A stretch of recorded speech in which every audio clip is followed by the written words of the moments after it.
and she's learned how to paint on an iPad. Was her scribbling with a crayon on the wall a more creative act than actually using the iPad to paint? We have to answer that question also, right? At each technology, we are actually doing that. The only thing with AI is it's change at a pace that you cannot get. That's why I call it democratic, because I'll just go a little further into larger issues than creativity. I call it the most democratic thing because I tell this great story about this man who was an entrepreneur who walked into his office one day and was going to do a presentation for his next $1 billion raise. He came in, there was nobody in the office except the cleaning lady, and said, "Sir, I found this in your waste paper basket." He looked at it, it was his presentation. He said, "How did you get it?" And she said, "Sir, it was a waste paper basket, sir. Got it there by mistake." And he thought, "Oh my God, my competitors are getting to me." He walked into his office and the cleaning lady from behind said, "Sir, please maaf karna mujhe, lekin ye aapki presentation galat hai." Huh? The cleaning lady says, "Aapki presentation galat hai." And he walks in, "What the? How would you know? Stop it." He said, "No, please, I have made another presentation for you. Here it is." Oh, bhai, aapko de rahi hai presentation. And he walks in, he reads the presentation. It's better than his. Guess why? You know why? Because she got the presentation from some AI, he also did, but she knew how to prompt better. She knew how to give the right messages. So that's why I call it democratic. So who deserves to be the CEO of the company? The guy who is the CEO or the cleaning lady? At one point, where does an organization exist anymore? You got to answer that question. Because an organization only exists because there's a structure only exists because there's hierarchy only exists because of, ultimately knowledge and ability, then also exists because there is inertia. One of the things that AI will suck out of every organization is inertia. How do you survive? Which world are we heading to? So it's not just creativity, it is in every section right now that is going to hit you. Every CEO sitting here should be very aware that if they are not willing to change at the pace that the world is changing, they're going to fall. That's why I call it democratic. It's going to suck this idea of I'm better than that. So I'm going to get it to you. I'll get it back to creativity. It's a really, really interesting question to answer. Is use of AI, can it become an art in itself? I don't know. Let's see. Right? Human imagination is born of fear, love, faith, uncertainty. We imagine because life is uncertain. We live because life is uncertain. AI only can always be living in certainty. Yeah, okay. One more question, then we'll get back. Kind to allow me to visit his hip hop school in Dharavi, and I was there. And all these kids want to actually go and present their hip hop school skit in these world competitions. And apparently there's one coming around the corner, which is, in national level. And so they had put a plot together and we were testing the model with it. And this 8-year-old comes up to me and says, ये ChatGPT जो हमारा plot है उसमें मदद कर सकता है? I said, sure. So we turned on the voice model and he narrated the whole story of what the current plot looks like and said, now can you help me in making this better or making it more impactful, or what are the other creative paths that I could take? And obviously that is, and I tried to give it more options, but the short of the long story is that it's certainly now this 8-year-old in Dharavi could do it with his smartphone today, hopefully with a feature phone in the future, can actually now start to ideate and say, what does that plot look like, and come up with something which maybe he had not imagined, or even she, because there are a bunch of girls as well, and they made it a collective exercise. But that's where we really see the role of many of our models playing in all of our personal lives. Existential change. But it's an existential change in the way we live, not just the way we create. Yeah, it's going to be such. Okay, those that have studied maths or algebra here, we have a x and a y line, and then we measure change in between it. Now, we assume that x-axis and y-axis will stay constant as we are measuring change. But under AI, that x-axis and y-axis too will be constantly changing. So how do you measure change?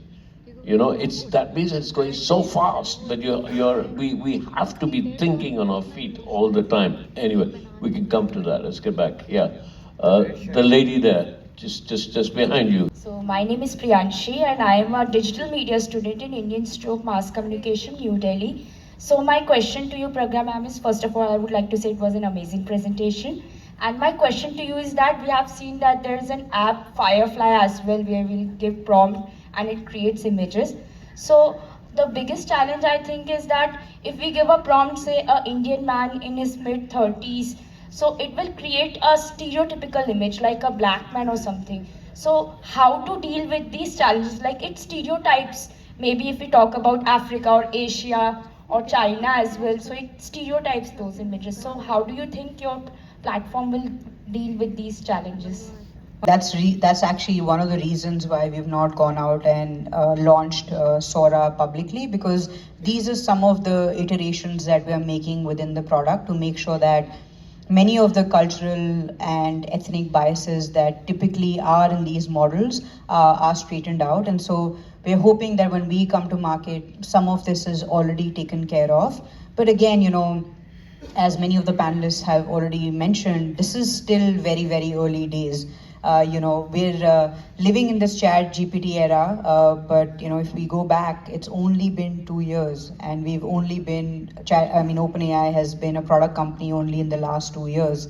It's just that it's moved so rapidly that today we can't imagine a world without it. But we're hoping that as we move along and as we get much more feedback, and therefore, you know, we work with many red teamers, we work with many teams based in India. That's one of the jobs that I do here, make sure that we keep providing feedback to our teams to make sure how can it be far more relevant. And ChatGPT somewhere. How many actually used it to help or create or in some way help creative work? How many of you did that? Okay. Anybody just gets up and says why and how did you use it? Did it help you in creative work? Yes, go ahead. You're already standing up. Are you answering my question? Great. Hi, sir. Hi. Hi, everyone. My name is Jay Bharat. I'm a AI filmmaker. Recently, I'm into. Oh, we love you. Yeah. Oh, we don't know yet. Let's see whether we love AI or not. I mean, it's a question. We're not saying, I'm not pushing AI here. I'm just opening it out. Yeah. I'm into the startup which leverages AI tools and help new beginner storytellers to produce their own films. So recently this thing happening. How can it threat to the normal other than AI thing? I want to show you a demo, like how it really democratizes the storytellers. Using AI, I have a 1.5-minute short film. If you allow, I want to show them that, and in comparison to a film which is already made. So, how do we really democratize that? I want to show, say, if you allow. Okay, no, yeah, I can't show it right okay, now. Okay, yeah. So, and the way I use is, these tools and help other filmmakers to cut their budget, just like Pragya ma'am said, and it helps people to almost cut 85% of production budget. Okay, so that argument I've had, if we were making Kalki today, somebody would be able to make Kalki through AI and use that and make maybe as good as Kalki and cut 85% of the budget. That's what you're saying, yes. But has anybody here used AI for their own personal creative work? Anybody? Yeah, okay. Just give the mic to somebody here. That's the question. It's a very specific question. It's not the philosophy of your life. Okay? Hello, sir. Yeah, my name is Farhan Sheikh. I'm a 19-year-old filmmaker. So I was able to write script. I got a person who wanted a story about two brother and sister, and just a comedy script. So I took his idea, had a basic plot that they are in a single space, and I was able to, it was able to give me the whole structure. I put it in a script writing software that wrote a script, and I was able to sell it back. I made revenue. Was the base idea, whose base idea was it? It was my idea. He just said I need two characters and they are in a single space. That's it. Sorry, no, wait a minute. Who was it? Your script? Was it your fundamental plot? No, it was AI. It was ChatGPT's plot. So why did you ask ChatGPT for a plot? Because it gives me different plot ideas. Because if I have one, then I can do it in different ways. So I'm going to ask you quick fire. Do you feel guilty about doing that? No, I don't feel guilty at all because it helped me. Because I had limited time and I could use that time in something else as well. So Okay, very quick. Thank you. Anybody else who felt guilty using AI? Go on, tell me. Yes. Confession time. Concession time. Yeah. Somebody. Yeah. Just give the mic to somebody. Don't let me point out. But please make sure that we have gender Hi, sir. equality here. Hi, sir. My name is Okay. Arun. I'm from Chennai. I'm a music director. I've already done a movie, sir. So recently, I've searched for the reference track. Usually, directors come up for like I have this track in my mind. I need a song like this. That's how it usually is, sir. So I have searched for if we can upload the track, like let's say one original track which is released recently. We have to put it in the AI, and it has to analyze it, and it has to give a new tune. So I was trying it, and one of my friend he suggested Suno AI. It's one thing, sir, and that has given almost the same kind of output, sir. According to me, everything is nothing is original, sir. We have inspired from some original ideas like sounds and everything, sir. So I really. So okay. So are you saying that nothing that you ever think about is original? No. It's an argument that a lot of filmmakers say. Yes, sir. That actually our life is full of what we've seen, what we've heard, and our interpretation of what we've seen and what we've heard or what we've experienced. So what is original? If you haven't experienced it, if you haven't perceived it, it doesn't exist. All right, so it's all your perception. Now let's try and one day you and I, Anand, are going to have that conversation about what is perception and where does AI come into perception. One day we'll bit. I'm sorry, this is just 1 hour. We should have had this for 7 hours, right? Okay, no. So you didn't feel guilty about that at all. I'm just trying to understand where we as creative people stand, because there's one philosophy which says, oh, that music must have come. AI scraps, scrapes things and puts it together. But if we are using it, do we feel guilty about it? Because we're based on a million different perceptions of your life. Yes, sir. Yes, see, this is. And you've created something, and that becomes yours. Yes, sir. Yes, Right? Yes. So Okay. I personally feel it's a tool, sir. Any tool, it will answer according to the input which we are giving. So we have to know like which input exactly you have to give. Yeah. Its Okay. purpose. My question is to you. I'm Shambhavi. I'm from IMC, Indian Institute of Mass Communication. So as we are talking about confessions and guilt, so I just used ChatGPT and AI in one of my assignment. And to be honest, I was not guilty until and unless my teacher found it out that yeah, I used AI. So as we have AI now to do our works, but we have AI detector tools as well. So whenever we are using AI for anything, we get detected all the time. So in future, is there something gonna happen about this? I think I want to ask you a deeper question on how did you think that's going to impact your learning? And how much is that going to come in the way of how you express yourself? And, of course, we can laugh about this, but I often go back to my school, college, and also my early intern life, right? Where, you get grilled and, your bosses tell you to do ABC, and at that point you don't understand what's the point of it all, and you think it's just a lot of grunt work. But now when I look back, a lot of that was, one, character forming, two, taught me a lot of rigor, three, just built a lot of resilience in me. And so I think, again, if you can use the tool to brainstorm and to spar around your assignment, let's say you have to write a dissertation or you have to write an essay, the way we urge students to use the tool is really, can you ideate with it and then actually go ahead and write the essay yourself, because the ideation is where the real value is. But if you start to outsource it, and let the AI do everything, it can, but what is going to happen to your own, your own character building, your own learning, your own value of college life, which you want to extract from all of these various assignments which have been there, or these processes that have been put in place, for now, or at least decades, for us to be, better at what we do and prepare ourselves better for life, right? Now, you can also debate that your work life is going to look very different, and so is today the school and college education really preparing you for that, but that's a separate conversation. But I certainly believe that the way you think is a very important part of what we learn in school and college and also in our early professional lives. And let's not take that away from the process, but actually use AI to ideate. And it's not so much about, being detected. There are certain things in life we do for ourselves. And I think this is more about what is it that you are really wanting to get out of your college education. She just said, some of my students use ChatGPT for their assignments. I found it out because I have an engineering degree. I found it out and I gave them F. So that's not the problem.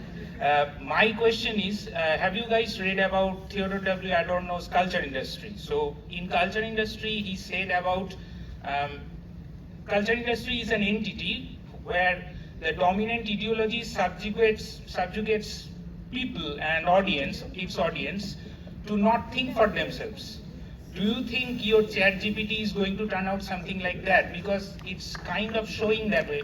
Noam Chomsky once said that ChatGPT is nothing but a plagiarism software, and I have experienced that. And these people are not even guilty about doing that. So, I mean. So that's my question to the guilty or not. Let Yeah. me finish first. So the English settlers, when they came to North America, the Native Americans thought they were friends, but then they sprayed smallpox among them and wiped them out. Can you assure that this thing is not turning out to be something like that? I have a very quick answer to your question. So what you're talking about is there this fundamental inertia in us as human beings that we'll get so used to AI and ChatGPT that we'll stop thinking for ourselves? That's not a problem with AI, that's a problem with us. If we have that inertia, chalo yaar, abhi kaun film banayega, chalo AI use kar lete hain. If that's an inherent human inertia, that's not an imperative of what you can or you should do. The question is, if it's inertia, then you can't do anything. That's your problem. But the issue that I'm raising is those that do use it, is it immoral? What you're saying is regular use of AI will make you lazy, right? It'll make creativity lazy. That's not what he's saying. He's saying that there is a problem of that human beings are vulnerable to manufactured consent. For decades, we had some humans would hack into the behaviors of other humans using supernormal stimuli, using candy that is bigger, brighter, tastier, more delicious, so that we have more candy. And we have done that to each other as a species. We are very vulnerable to that kind of behavior hacking. The question that he's investigating is whether that behavior hacking can be exponential given a tool that is pretty much godlike.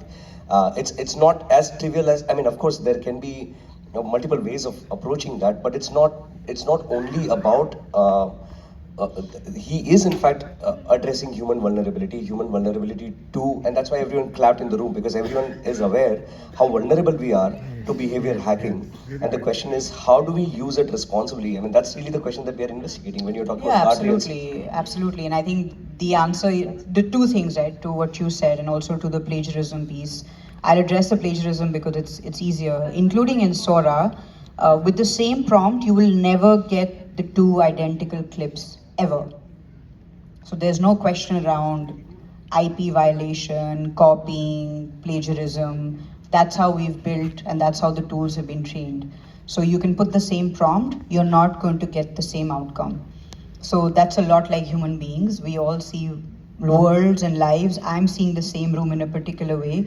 We both are sitting in the same room, but I bet you he's looking at this room completely differently like I am compared to me, right? So, and therefore, that's how the tool is. So there is at least the way we're thinking about developing the tools today, that's how it is.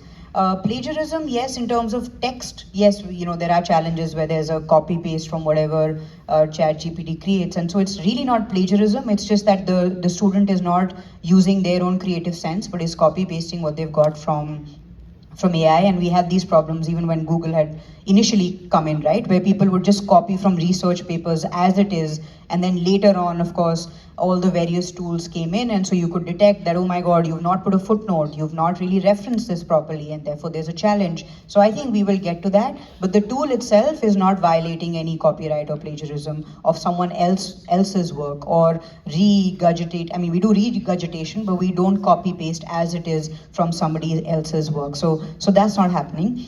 I think more around the, what you spoke about is more persuasion. That's what we call it today. And so specifically, I can talk about the election context, which I know is not relevant here, but that's the baseline that I have since I do public policy, is that yes, some of our tools were used for better persuasion. What that means is that, can you write this Twitter post in a more effective way? Can you draft it for a particular community and sect and make it, let it be written in a way that it's very persuasive compared to just how I independently would write it? And so our models and our engineers are constantly looking for these sorts of keywords, and we actually pull them up very quickly and detect them and pull those custom GPTs down very, very quickly. And again, we are very upfront about and very transparent about reporting this, not only on our own websites, but also to the regulatory authorities to make sure that if persuasion is being used specifically for harm, that it is caught on very early.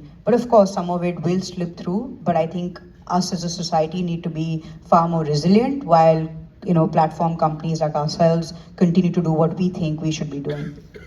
I've been told that we've run out of time, but wait a minute.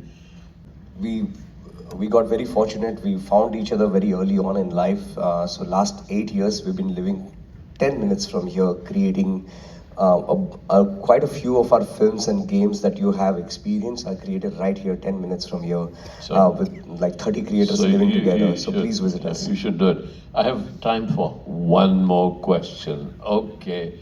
GPT for any of the creative work. I don't get money out of it, but I feel extremely guilty even when I use it for captioning my Instagram stories and posts. So guilty here. My question is to Anand. From the discussion we heard in this room, it seems, and I'm an actor, I don't know if I mentioned that, it seems that some people come up with the scripts with ChatGPT, with the help of ChatGPT. Some people have used it for putting music. A filmmaker, as Pragya just demonstrated, could use it to put the prompt. In this ecosystem, where do actors lie? Are we losing our jobs too? Because from what I understand, the man who was reading by the seaside or whatever the first demo you showed, I don't think he's a real model, right? He's just somebody made That's out right, AI generated. So where do actors lie in all of this ecosystem? Are we losing our jobs too?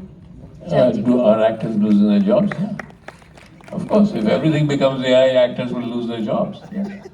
Yeah. Argument is the truth. But AI-generated audience, see how it will do that very easily. Listen, we have to stop. I'm so sorry. Anand, I don't know you, Pragya. You are like, guys, I'm supposed to be moderator. I'm wanting to listen to much more of this. This argument, is it moral or not? Okay, if it's just a very quick question, I'm sorry, I'll just take it. Yes, no, the lady here, yeah. Very quick question. Will artificial intelligence alter filmmaking forever? We've not heard anything about that here. Artificial intelligence? For?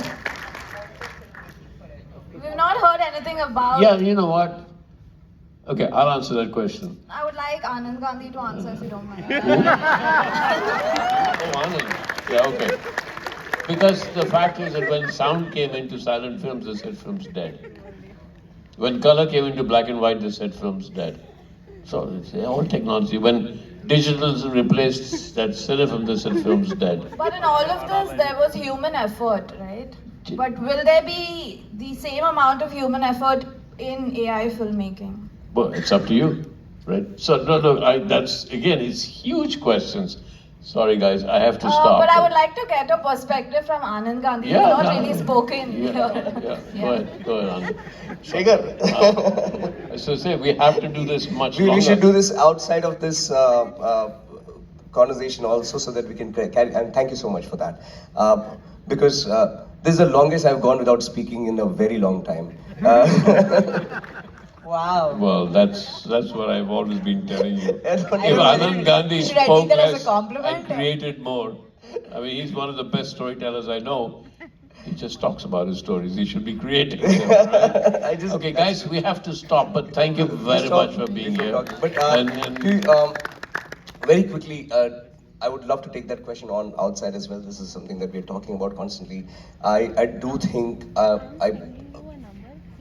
it's not a matter of thinking, or it's not even a question of whether AI will be autonomous or not. It's not a question of whether AI will have guardrails or not. It's not a question of whether AI will be whether our job will be more directorial and curatorial or not. Because yes, that's already happened. Our job as storytellers, as people who are transmitting ideas and wisdom to each other, and insights and our anxieties to each other through the medium of story, our job has increasingly become, from cave painting to modern day filmmaking to now AI driven expression, is increasingly moving in a direction where we are more and more of prompters, or we are taking the job of directing and then curating what comes out of it, and then presenting that as this jigsaw recipe of our interiority. So to answer your question, yes, that's already happened, right? Like, Did you say our inferiority? our interiority. Interiority, okay. Interiority. अपने अंदर जो है यार ये वो बता लफ्ज़ कहाँ से रहे आया? हैं। अरे बना लेते हैं अपन, बना ऐसे ही लेते बना हैं हम, लेते हैं। चलो। So now the quick answer to your question is, I do think even without autonomy, even without self-programming, self-engineering AI, even with profound guardrails, we are going to be looking at AI producing even with like very little direction, very little prompting, AI producing a very, very large portion of our culture and what we are going to consume, in not just information, and that's where you can still have some guardrails of misinformation, disinformation, but nudges that are invisible, nudges that are extremely profoundly impactful towards our beliefs and behaviors. So that question, that's a short answer, unfortunately. Okay, I have to stop you there. Yeah. Sorry, I just want to add one No, thing. no, Mankar, No, go Shekhar, ahead, one go thing, ahead. which Yeah. is very simply, I know there's this conversation around persuasion. I just want to make this very distinct, distinction, I would say, which is that AI, or at least the way it is today, especially, ChatGPT and even Sora, all of these are one-on-one tools. These are not deployment social media tools where at scale I'm changing behavior. You're not like, you don't go to ChatGPT and start scrolling. It's not giving you a feed. So it's not changing your behavior. It's giving you the questions you ask. It gives you responses. You want to go deeper, you get that response based on the question you get asked. And so, changing behavior at scale is not going to happen on a foundational large language model. It happens when you use it and then deploy that in a separate model where you can speak from one to many. This is a one-to-one tool. So I just want to be very clear. Yeah. on that. I don't think any of them are No, questioning I'm not. yeah, I'm not. Okay, I'm just I have making to, that sorry, distinction. listen, I'm so sorry, but listen, we should do this again, but thank you all for coming. I hope you had an interesting idea. This is this has just created more questions, and so one day we'll have to, over time. But thank you for being such very an much. amazing Thank you. audience. Thank Yeah, you, thank you very Thanks, much. Anand. Thank Thank you so much. Sir, thank you so much. The objective of the session was to begin the conversation and not end it, but we do have to end this session. But thank you for being such a lovely audience. Can you please have a big round of applause for our panel? We hope you enjoyed the session, and we definitely want to